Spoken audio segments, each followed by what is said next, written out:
There's a version of you that never sleeps in, never skips training, never wastes time. There's a version of you who never fails. It is waiting for you. Genuinely ask yourself a question, you at home. If you had done those things for the last 2 years, you never skipped a training, you never wasted time, you never scrolled TikTok, you never sat aimlessly on the internet typing in garbage, never played video games, you never wasted time. You never skipped training, you were training every single day. You never slept in, you were never lazy. There's this version of you. Imagine the person you would be. Genuinely imagine what you would look like. Imagine where you would live. Imagine the car you would drive. Imagine how much your woman would respect you. Imagine the love you would see in her eyes when she looks at you with adoration like a king. Imagine your existence. That person is waiting for you, and the only thing that's stopping you from being that person is your monumental laziness. You can have it. The universe is very giving. It will give you anything you work for. I've never seen somebody try for something with all of their might and not get it. The only people who do not have the things they want are the people who do not try for them. I've never seen a person wake up and say, my only dedication in life is to solve a Rubik's Cube and fail. You are not stupid. You are not incompetent. You are lazy and arrogant. It's extremely important you understand that that person is waiting for you, and you are declining that version of yourself. In the multiverse, in the many different versions of the universe that exist, there is a version of you that does those exact things, and he is a greater person than you can even fathom. You can transform yourself into that guy. You can be a top G. That's exactly what I did. I knew who I was going to have to end up being before I became that person. My brother and I are not from rich families. We are not from advantaged beginnings, but I knew I had to be a big, strong, fighting billionaire. That's what I knew I had to be. Discipline is the key to success. If you cannot force yourself to do something you don't want to do, how are you ever going to put yourself through the suffering required for greatness? If you cannot force yourself to train when you do not want to train, if you cannot force yourself to work when you don't want to work, if you can't force yourself to not log into Pornhub or force yourself to eat right, how can you possibly ever become a monumentally successful person if you cannot control yourself long enough to do what must be done as opposed to what you feel like doing? The only people who get to live their lives based on how they feel are women and children. Children can cry because they feel like crying, as can a woman. A woman can start an argument because she feels like arguing, as can a child. A man must do what he is supposed to do irregardless of how he feels. That is the key component to masculinity, is discipline. If you do not have the discipline to dedicate yourself to anything, you are going to fail and be crushed by the people who can. If you only go to the gym when you feel like going to the gym, you're never going to be as strong as the people who go to the gym when they don't feel like going to the gym. That is a reality of life. So, I train every single day. I've actually heard from some people saying, you overtrain. And I explained to them, one, I don't believe in rest. I'm not you. I'm not pussy, and I'm not broke like you are, Mr. Fitness Trainer, standing around the gym teaching people for $50 an hour. I don't need to listen to you. Secondly, I don't train because I want to get bigger. I train every day because it is difficult to train every day. It hurts. I don't want to. I wake up and I'm busy. I have other things to do. I don't feel like doing it, so I force myself to do it 7 days a week, 365 days a year, so that I know I'm the kind of person who can do what he doesn't want to do when it needs to be done. I am that man, and it is more of a mental exercise than a physical exercise at this point. How can you ever outcompete me if I can force myself to do the things I don't want to do and you cannot? Discipline is absolutely essential for success, and you need to get very comfortable and very used to the idea of understanding that on your path to greatness, there are going to be long periods of time where you hate what you are doing, where you are dissatisfied with the actions you must undertake, where you are tired, where you are stressed. That is why it is difficult. That is why most people won't make it. If the path was easy, everybody would walk it and it would lead nowhere. 100 people start the path, 99 fall off because it is difficult, and the one person who makes it to the end gets the gold. If all 100 made it to the end and the gold was divided by 100, it wouldn't even be worth anything. The difficulty gives it value. The fact that it is difficult to do is the key component into the fact you want it in the first place. If it wasn't difficult, everyone would have it and you wouldn't want it because no one would respect it. It's supposed to be hard. Life is supposed to be hard. You're supposed to think this is terrible. You're supposed to suffer and smile through the pain regardless. Discipline is the key to success in all realms as a man, and if you lack it, you stand no chance. You can give most people a roadmap to success. You can give them a Ferrari with a full tank of gas, and a lot of people still wouldn't make the destination because they would say the drive is too far away. quitters. They don't have the discipline. You can tell them exactly how to do it. You can give them the mechanism to get there, but they don't have the discipline to complete the drive and end up at the destination. That is the majority of Earth. This is your competition. People who, even if they are told what to do and people tell them exactly how to do it and help them do it, still quit, still fail because they lack discipline. Even me, with my monumental powers, I can't make a quitter successful. It doesn't matter how good I am. It doesn't matter how easily I make it for them to succeed. It doesn't matter how compendious and concise and powerful the real world is. It doesn't matter how much I text them and motivate them, how many emergency meetings I do to try and talk to them and hype them up, how much motivation I give them. It doesn't matter what I do. If they are a quitter, guess what they're going to do? They're going to quit. No matter how simple the map is to read, no matter how fast the Ferrari is, somewhere along the drive, the sun's going to get in their eyes, meh, meh, and they're going to sit there and go, I don't like this, this is hard, and they're going to quit. Quitters are the number one type of people that nobody can help. If you're a quitter, I can't help you, life can't help you, God himself cannot help a quitter. So if you lack discipline, you lack the very basic building block to any type of success which exists on the planet. By every single metric which can be measured with science, you are going to stay a loser and a failure. The key is to keep training. If you train hard every single day, you don't have to worry about a little bit of vitamin C. It's true. If you don't train and you don't smoke, you're still going to be a pussy. Yes. The answer is always hard work. As soon as you are granted life, you are guaranteed death. What you do in between is up to you. You are all conscious. That could end tomorrow, that could end in 100 years. But the time between the beginning of your consciousness and the end of it is completely up to you. Training is never the wrong decision. If you're in jail, you should train. If you are free, you should train. If you are rich, you should train. If you are poor, you should train. If you smoke, you should train. If you don't smoke, you should train. If you drink, you should train. If you don't drink, you should train. You cannot escape that hard work is always the correct decision. There is no time in any scenario when working hard is going to be the wrong answer. You should always try your very best in all things. I will smoke 10 cigars a day and beat the shit out of you because I train harder than you can possibly fathom.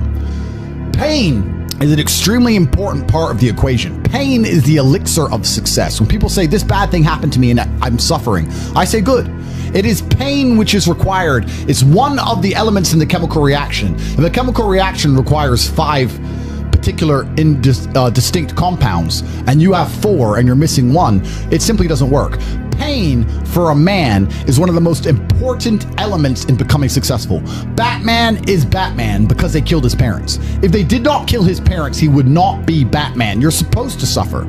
You're supposed to take that pain. The worst thing that can happen to you as a man is you live a life with no pain in it. To be born into a rich family and have a nice, easy life and be given money, and you don't have to go to the gym and not have to train because you have bodyguards and sit around like a fuck up. You're going to be miserable and unhappy and a drug addict buying prostitutes. You're only going to have women who adore you. You're only going to feel confident in yourself and feel happy when you've been through hell and come out the other side. The pain is required, and you'll often notice that people who are better than you are people who have suffered more than you have suffered. So the person who is waiting for you, he requires your motivation. It also requires huge amounts of pain. So when bad things happen to you, do not sit at home and lament. Do not feel sorry for yourself. Instead, look in the mirror and say, thank you, God, for giving me one of the ingredients that is needed for the chemical concoction that is going to turn me into a superhero. Because pain is an extremely important one. In fact, it's one of the most important ones for a man. Everything is war. All of it. Sitting in the commute without losing your patience is war. Trying to find a way to escape your slave job is war. Keeping your wife happy and your children inspired is war. Training to become stronger than before is war. It is all war, and it cannot be avoided. And I'll tell you why it's war. Because war is 2 opposing sides trying to achieve the same goal. 2 opposing sides want the same land or the same influence over X land. And the car you want, the Ferrari, you're not the only person who wants it. The reason it's so expensive is because other people want it. The girl you want, the beautiful woman, Everyone wants her. It is war. It is competition. Everything about life as a man is war. It is conflict because you are competing against the other men who want it the same, which is why discipline is such an important thing, which is why you must take the pain and add it to the concoction to become as formidable as possible. Life is war. This idea that you can go through life as a man and avoid war is probably the biggest mistake that most men make, because it is impossible for you to achieve anything significant without war. Running a business is war. Running a hotel, running a restaurant, running an online company, it's war. Training is war. Life as a man is war. You need to wake up and view it exactly as what it is. Everything I want, other people want. Everything I desire, other men are trying to get. This is a war and I must outcompete them. That is the best possible mental model you can have. Even in jail, it was a war for who could stay most calm, a war who could control their mind the best, a war for who could suffer the least. That is war. I was surrounded by people who lost their minds and I refused. It was a battle and I was successful. Life in and of itself as a man is a never-ending struggle and a never-ending battle. It is the constant of the human condition. Evolution requires pain. While others complain that they do not feel happy enough, I'm happy I'm struggling. I don't want to be happy. I want to be great. This is the beauty of life as a man. Do you understand? I don't care. I'm happy to be struggling. I wanted to fight. You wanted to win. I wanted to fight. That's the difference. You're concerned with winning. I wanted to just fight. And we're fighting. That is the beauty of life as a man, to be great. If you concern yourself only with being happy, you are once again acting like a female or a child. Happiness is fleeting. It doesn't even matter if you're concerned only with the hedonism of happiness. You're going to drink alcohol and go to parties and go to festivals and take drugs. I want to be happy. Who cares? I want to be great. I want to be great all of the time. And let me ask you a question as a man at home, genuinely, truthfully. Would you rather be a loser who's always smiling, a happy loser, or would you rather be a stressed winner? Because I'll tell you something about winners. Most of them are stressed. We are stressed. We're stressed. Putin is stressed. Genghis Khan was stressed when his messenger turned up after a 4-week ride with updates from the battlefront of Iran. I'm sure he was stressed by what he read. Even if it was very good, even if it all looked fantastic, he started to feel stressed. Okay, well now maybe I need to go to Iran. How long is it going to take me to get there? Maybe we need to send more horses. Maybe we need to colonize Iran. He felt stress because the beauty of life as a man is to be great. So you have to sit here and ask yourself, do you want to be a happy loser that's insignificant? Nobody knows you exist. Women don't respect you. Men don't respect you. Nobody cares if you live or die, but you get to smile all the time. Or do you want to be one of the most important people on the planet with a little bit of stress? I am brilliant because I've decided to be brilliant. And if I have to sacrifice happiness to be brilliant, then that's fine. You know what the great thing about it is? You know, it's amazing what God gives, how the whole world becomes full circle. If you stop caring about being happy and you start caring instead about being great, guess what you end up being? Great. Along with great. And you know what? Yeah, happy. You end up happy if you forget about happiness and try to become great. You will never be successful if you're concerned about being happy, so forget about it. I like to consider myself a wise old man, and I'm trying my best to encourage and instigate a revolution amongst the youth where men take absolute self-accountability and they believe in themselves and they take responsibility for absolutely everything. As a man, you are most formidable if everything is your fault. If it rains outside and you get wet, that is still your fault. Can you control the rain? No. Could you have brought an umbrella? Yes. You need to blame yourself for all things, the good and the bad. And by doing this, you take absolute self-accountability, which allows you to build a mental model in which you will find solutions, 1. 2, avoid trouble, because you know that anything bad happens to you is your fault. And 3, be the most fearsome competitor possible, because we're living in a very competitive world nowadays amongst the elites. The people who understand that you're living inside of a fish tank are trying very hard to get out. And you have to make sure that you can outrun some of them if you want to escape. It's an age-old adage. If a bear is chasing a group of people, you do not have to be the fastest one. You just have to be faster than the slowest. The slowest person is going to die. So as long as you're ahead of the majority of people, you stand a very good chance of avoiding slavery. Being a powerful man isn't always about furious anger and instilling fear. As enemies attempt to attack your energy and lower your vibration, understand this: power is untouchable. Power may notice, but it doesn't care. Sometimes power is simply not giving a fuck. Being a powerful man isn't always about furious anger and instilling fear, meaning sometimes it is. You need to retain the capability to instill fear with furious anger. A man who cannot do that is not a man. It is one of the cards you need to have in your deck. However, more often than not, when you're in a true position of power, you will play the alternate card, which I'm describing here as simply not caring. How can you not give a fuck about things? Well, I'll tell you how. If you're filthy rich and you have a strong network of people around you who you trust, and you have a good family, and you have beautiful children, and you have women who love you, and you have beautiful supercars, you live with your best friends in a compound, you have armed guards, and you're proud of yourself, and you're strong, and you train hard every day, and you're monumentally successful, and all of your dreams come true, and if you want something, you can instantly snap it up. You want a Pagani, you want a Bugatti, you want a $25 million apartment, anything you want, you buy. It's very easy to not give a shit about the opinions of people who don't have one fraction of your success. And what these people are trying to do is drag me, I'm using me as an example, but we can also use it for you. When you have true power, they're trying to drag you down. They're not trying to elevate themselves. They're trying to drag you down, which is a very different thing. Because it's amazing how God rewards those who are trying to build and create and elevate, and how it punishes those who are simply trying to destroy and be spiteful and negative. And these people are going to dedicate hours and hours and millions of hours of their life towards a certain cause, to try and drag people down who they cannot affect because they're already too powerful and too large. And they're wasting their own human experience, and they're not progressing or advancing themselves in any way. They will stay brokies, and we will stay rich forever. So the lesson here is that you need to get to a position where ignoring people is a move in which you're guaranteed success. You can ignore people completely and they are benefiting you. And that comes from a position of power. And I think a lot of you at home right now, you may not be in our position, but if you're already working hard, you're already going to the gym, you're already training, you make sure that you're getting as much muscles as possible, as much money as possible, you're dedicated, you don't sleep in, you don't waste your time, you don't smoke weed, you don't play video games, you're focused on trying to become fantastic as a person. You can just ignore that girl. That girl who broke your heart or cheated on you, just ignore her.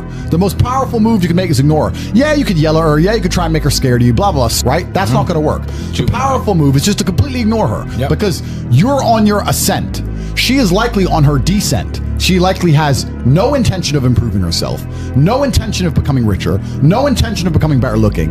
Time is against her. As she gets older, she's going to lose her looks. You're going to continue your ascent, and she's going to have to watch you for the rest of her life be the man that she could have been with that she's no longer good enough for. The best thing you can do is simply ignore. That is the powerful move. And it's the same with also men. It's not even a gendered argument. There's men who want to be your friends right now, who wanted to be your friend, and they did something wrong to you. And if you're on the right path doing the right things, karma, God, the universe, whatever you want to call it, is going to teach them a lesson for simply failing to be a good person to you while they had the chance. But when you have a whole bunch of money, you take care of the people you love. And that's the masculine prerogative. And even my brother and I, anyone who's been loyal to us, who's on our team, we monumentally reward.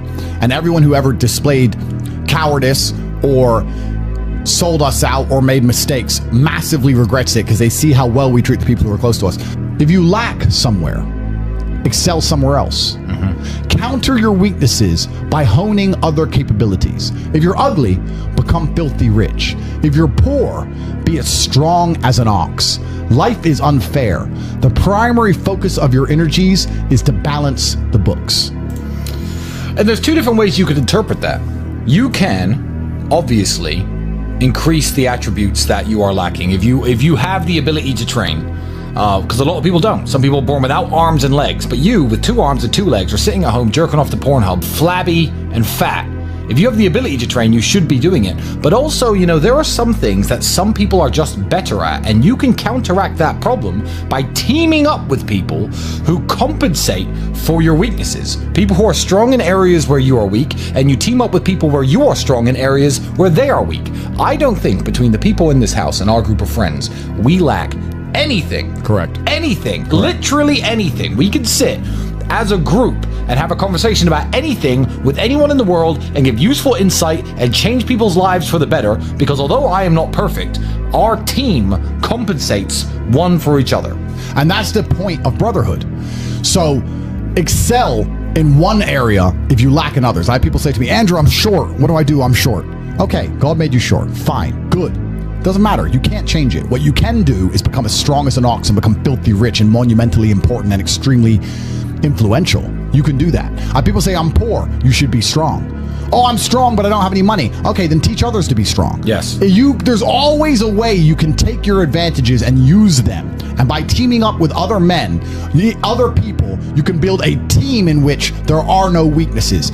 So if you have a disadvantage, you also have somewhere God has given you a distinct advantage over others. And it is your duty to excel in that realm. It is your duty to become so monumentally influential and powerful within that specific criteria in which you have the capability to be brilliant, that your weaknesses no longer appear because they can be simply overshadowed by your network or overshadowed by your absolute competence. By constructing the correct mindset, you can be in the exact same scenario you're currently in, living the exact same life with a different mental model in which you view the world, and you will not only feel more powerful, you will be more powerful, you'll achieve more amazing things, you will be greater, you will be happier with the same car, the same woman, the same house, the same income, the same everything, but your mind changes the lens in which you view the world. Lenses change things. Rose-tinted glasses, perhaps dark glasses. You can put glasses on, change the lens, and you can view the world differently by changing how your mind is constructed and put together and the way you view the world. That is the point of mental Aikido.